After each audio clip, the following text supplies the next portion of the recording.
法律縱橫談，咁啊呢輪咧就好似喺嗰啲 YouTube 啊嗰啲咧，就有啲熱門嘅話題就係講預製菜喎。咁我聽咧就話有個網紅咧，咁啊走去喺內地咧就去食一間即係啲連鎖嘅即係中檔咁嘅西餐廳啦。咁食完之後咧，幾個朋友食咗800幾蚊，咁啊食完之後呱呱咁嘈，佢話：啲味道全部都係預製菜嚟㗎嘛，怪唔叫啊！真係揾老襯㗎，你會揾10零20蚊咁嘅嘢出嚟賣完俾我，我話食幾百蚊就係呃晒啦咁。咁啊好興，咁跟住咧後來個老細咧就好似咧就話咧即刻辟謠，仲話要告佢，你搞到唔見幾百萬生意啊死仔，咁啊告你。咁佢話嗱，我好簡單嘅啫，佢話我即刻全部廚房咧係可以公開嘅，所有分店嘅所有嘅廚房都歡迎啲記者啊個人咧就去睇嘅，咁開雪櫃睇下咪知咯，睇佢點煮咪知係咪預製菜咯咁。咁啊唔講猶自可啊，一講起咧真係搞笑啊！咁啲人就真係睇嗰啲廚房睇點嘅先，見到一嚿生肉都冇嘅喎，全部一包二包包好咗咧，就跟住咧就加熱煮熟喎。佢話你仲咪預製菜，冇搞錯，咁面都懵埋。咁啊個老細出嚟話咩？我講説話咧有啲措辭失當，咁咧就冇事啊。咁啊大家就再改變下咁。因為預製菜呢啊點解咁多迴響咧？香港人都好多迴響㗎，咁點解咧咁啊？首先我哋要確定下咩叫預製菜。預製個新嘅法律咧就嚟出爐㗎啦。咁出爐之前咧唔知佢點講啦。咁但係基本上咧，即係暫時嚟講，我哋有幾種預製菜咧有個定義嘅。咁咩叫預製咧？唔係製咗就叫預製喎。咁罐頭全部罐頭都預製啦，大佬係咪先？咪揾笨咩咁？咁月餅算唔預製啊？係嘛？咁午餐肉係咪預製啊？咁梗係預製啦。咁啊嗰啲唔算，罐頭唔算嘅噃。咁啊火腿啊臘腸嗰啲唔算。咁啊有得就即刻一整就食得㗎啦。咁一整就識啦。咦？啲沙律菜啊唔算，切西瓜喂又唔算啊！真係好多嘢都唔算嘅，真係好多嘢都唔算，唔係叫預製菜。咁啊點預製咧？咁啊基本上嘅話咧，就唔需要再度嘅調味啊，去烹煮啦。咁淨係加熱咧就可以上碟㗎啦。咁上菜呢啲叫預製菜。哦，咁啊明白啦咁啊蝦餃燒賣呢個嚟都即整晒㗎啦。但係其實蝦餃燒賣一隻生嘅喎，真係要煮嘅喎，唔係講笑喎。咁你煮嘅過程中間會唔會過火咧？係嘛，煮壞咗咧？咁啊唔知啊。咁但係呢個基本上嗰啲當係預製菜喎。咁但係其實真係我哋嘅預製菜咧，咁我曾經係參觀過有啲中央廚房。咁中央廚房嘅預製菜，中央廚房嘅預製菜咧，大佬係咪一個地方煮嚟，你都唔使煮啊，派俾你喎。咁咧就個老細就示範表演俾我睇，佢咧就帶，因為呢頭啲嘢煮得好熱嘅喎，即係滾嘅喎，真係煮嘅喎。唰一聲經過個機咧，即係高級冷凍，呼一聲，咦就降晒溫嘅喎，咁就凍咗啦。凍咗之後咧就咁啊包住咁啊走得嘅咯喎。咁啊急凍冷藏咁啊去到唔同佢哋即係連鎖啊嘛，咁唔同嘅餐廳咁啊拎出嚟就加熱就得啦。咁啊個味道就係統一嘅。咁其實好多人咧佢話預製菜唔好。咁啊首先講下咩預製菜會唔好先啦。咁其實如果我講下預製菜點好咧咁啊預製菜人哋就話佢話預製幾好啊。佢話起碼呢個叫economy scale 就即係話經濟學上嘅話嘢多做咧就平啲啦。即係如果你又翻去揼個痰筒，咁咧我咧又走去翻去揼凳仔，嗰個咧就揾啲麻繩咧就喺度紮草鞋，咁啊大鑊啦！即係我哋全部都變翻春秋戰國以前嗰啲人類喎，即係可能夏朝商朝咁嘅人類咁嘅生活水平嗱，因為咧大家都要做晒自己嘅嘢嘅喎，啊又要嗌阿媽翻屋企織布喎，都唔係你孟母嚟㗎，你阿媽都要啊，係咪先？啊，陳家媽媽、黃家媽媽，個個都要翻屋企織布，大佬唔係真係剝光豬，咪死得啦，係咪先？咁啊冇命啦。咁啊，所以呢啲咁嘅遊戲咧就大規模生產，平啊嘛，所以點解我哋嘅織布機？點解外國引入咗織布機之後喺清朝嘅時候，咁我哋農村經濟係即時破產咧？咁你靠我阿媽喺度日月如梭飛嘅，揾手喎，飛過嚟揾手咁樣去織。哇！嗰啲布啊粗到咧，好似揾地氈織咁，你着就得啦，係咪先？又粗又鞋又慢真係貴喎！我為咗織你嗰匹布，我織咗幾個月喎，咁我中意食飯㗎，大佬咁我都要食飯㗎嘛，咁條數成本加喺邊個度咧？梗係加喺個買家身上啦。咁所以 purchaser 用家就俾貴咗啦。所以大規模生產梗係好噶嘛，係咪先？咁好似我哋中國生產咁多嘢拎出去外國賣，大規模生產咪平啦，平咪抵啦，係咪先？咁你去買條內地生產中國 Made in China 底褲5蚊5條，如果你話要喺本地製造啊，咁就5蚊1條，哇！大佬咁差好遠喎價錢，係咪先？呢個分別就喺呢度啦。咁可以享受到更加便宜同埋更加多嘅豐盛嘅食品。咁人哋話咧就詬病啦，佢話：喂，冇晒唔同味道啊，全部一種味道嚟啫嘛。咁嗱呢個又係揾笨嘅，點會要全部唔同？我自己去有貨，咁你唔係你飲汽水乜？全部都梗係中央生產㗎啦，係咪啊？梗係預製㗎啦，汽水唔通你面前製咩？咁你會唔會汽水就所有一個味道嘅？咁啤酒都梗係廠製出嚟㗎啦，係咪啤酒所有啤酒一個味道啊？你信唔信啊？唔會㗎嘛，係咪先？有預製都有唔同工廠製嘅唔同味道㗎嘛，你係咪傻㗎？你話唔係喎，我走去咧例如美心餐廳咁，你估美心啲係咪預製㗎啦？你估啊，係咪中央廚房啦？咁一定係，起碼有部分嘅菜式一定係啦。如果唔係呃你啦，咁講到自己講都唔會信啦，係嘛？咁一樣味道咩唔好咧？咁冇乜唔好啊！即係我起碼去到呢度食呢個餐咧，我哋真係咁味㗎啦。我去食麥當勞漢堡包，我知麥當勞漢堡包咁味嘅。我去到嗰間食嗰種漢堡包，我知係咁樣味，我直情知道嘅。因為佢所有嘅味道係統一嘅，係比較穩定嘅。咁我知我俾幾多錢食緊咩嘢啊嘛，大佬嗰個哇一種無知嘅恐懼，你知唔知食乜喎？你真係驚唔驚？好驚啊嘛！咁我知道俾咁多錢，好好食咩咁？咁見仁見智啦，係咪先？咁但係你話好唔好食咩咁？梗係唔係啦！成行城市開緊咪執咗粒，唔好食執粒啦嘛。咁梗係有佢優點喺度。咁因為我哋能夠就話，如果你預製菜咧，知道山東呢間出嘅山東雞咧就係咁味㗎啦咁。咁第二間出嘅山東雞咧唔同味嘅喎，咁你可以去第二間食㗎嘛，係咪先？一樣有唔同味㗎，係咪先？咁如果唔係我哋使咩專登走去乜雲吞麵嗰度食，就希望佢一樣味㗎嘛。咁佢哋隔離嗰間唔同味㗎嘛，係咪先？就咁簡單啫嘛。好似我哋話麥記雲吞咁啦，好多麥嘅喎，乜咁啊。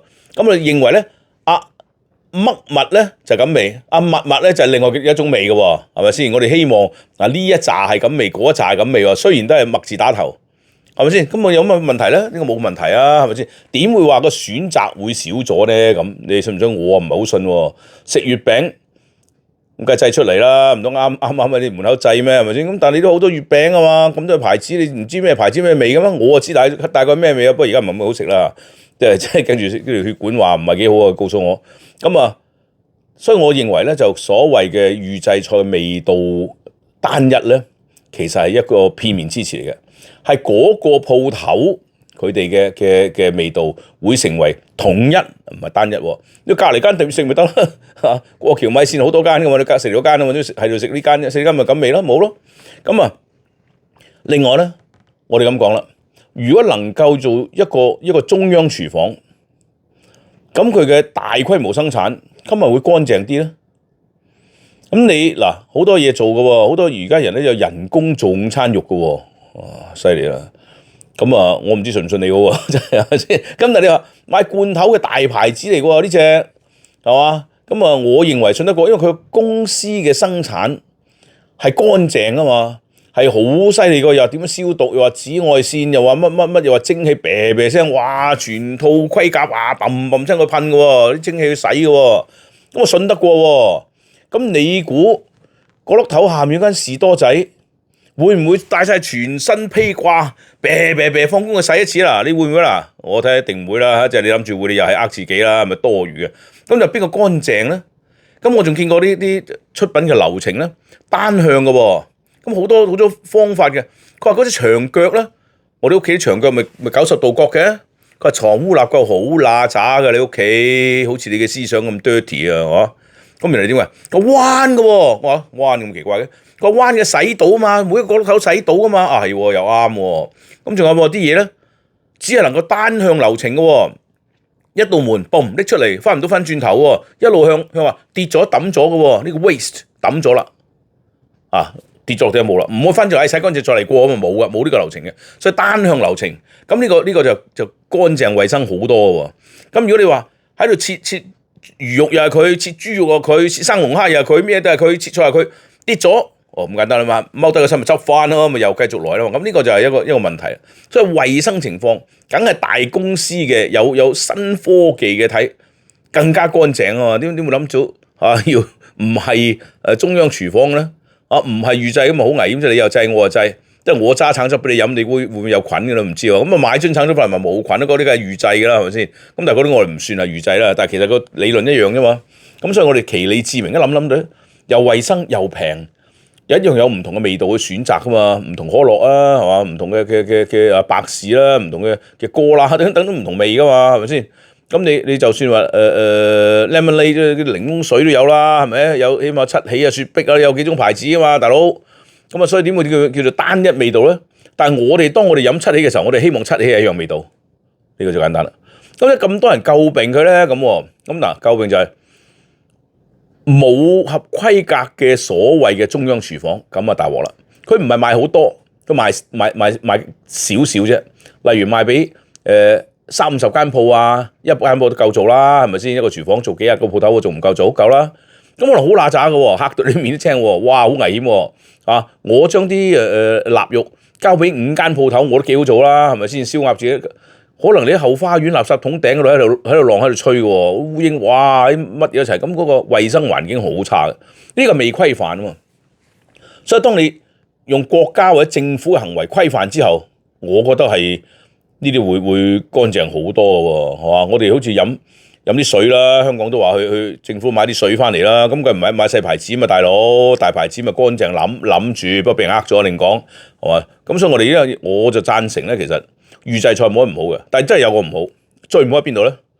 最唔好就係我將現炒嘅價錢食到預製菜啊！真係呢個真係 very 唔好啦，係咪先？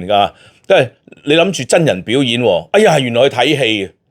我諗住睇歌劇喎，大佬，我睇話劇喎嚟到，去到放電影，咁我又唔會俾咁多錢嘅飛咯，係咪先？我要睇演唱會，原來播錄影帶啊，喺戲院，你咪呃我啊，大佬，咁我唔制啊嘛。當然啦，我哋有時睇足球嘅時候咧，大球場都係放戲嘅啫，唔係真係有人睇佢踢嘅，一樣咁開心嘅，都係唔係咁講，開心過喺屋企睇。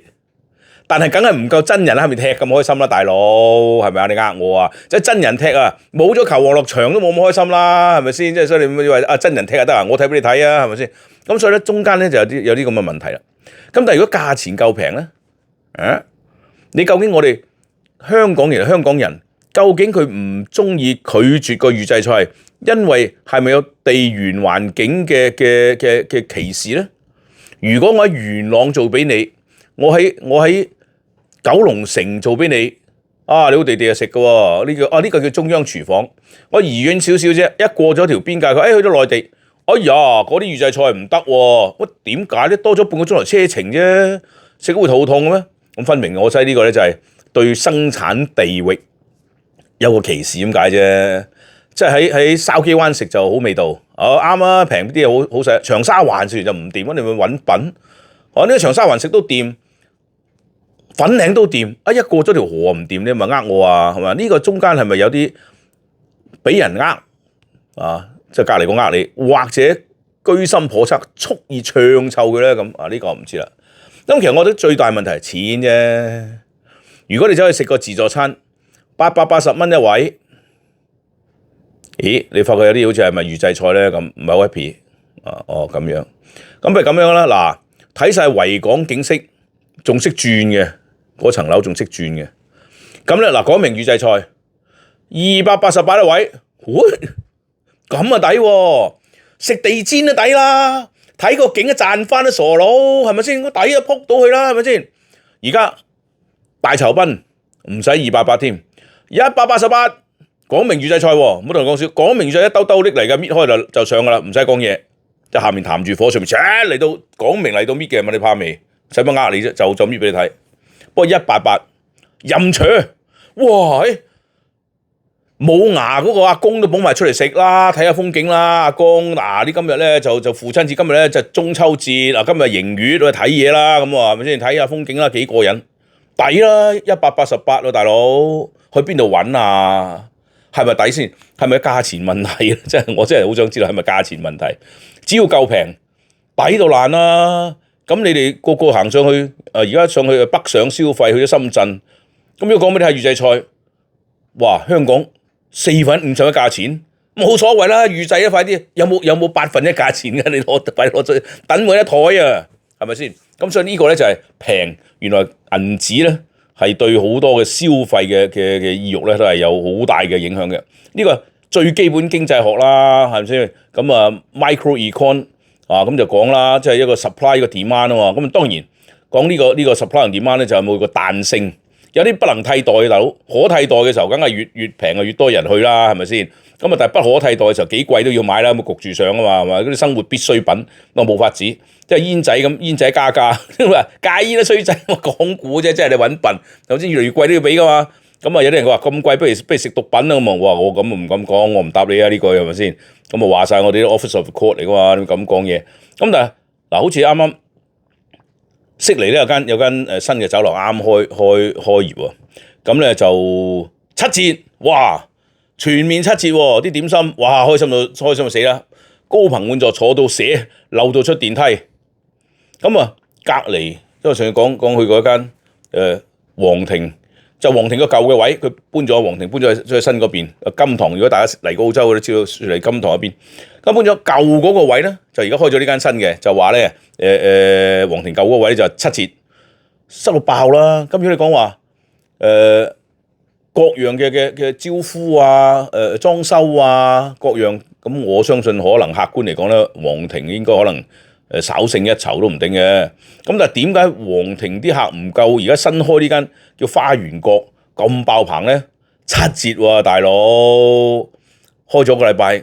我都要3日啦，就腳哇相差都唔夠30公尺，梗係唔係就腳問題啦，梗係荷包問題啦。荷包告訴你幾時食飽，荷包告訴你行去邊度食，唔係你上去蓮塘做乜嘢啊？蓮塘口岸做乜嘢？貪佢遠啊！所以大家明白，所以大家客觀啲坐喺度諗下，唔好因為反對而反對，反對緊乜嘢？咁你贊成而贊成啊？你贊成緊乜嘢咧？咁諗下。啱嘅咪去食咯，唔啱咪唔食咯，係咁多啫嘛。好，法律中環談。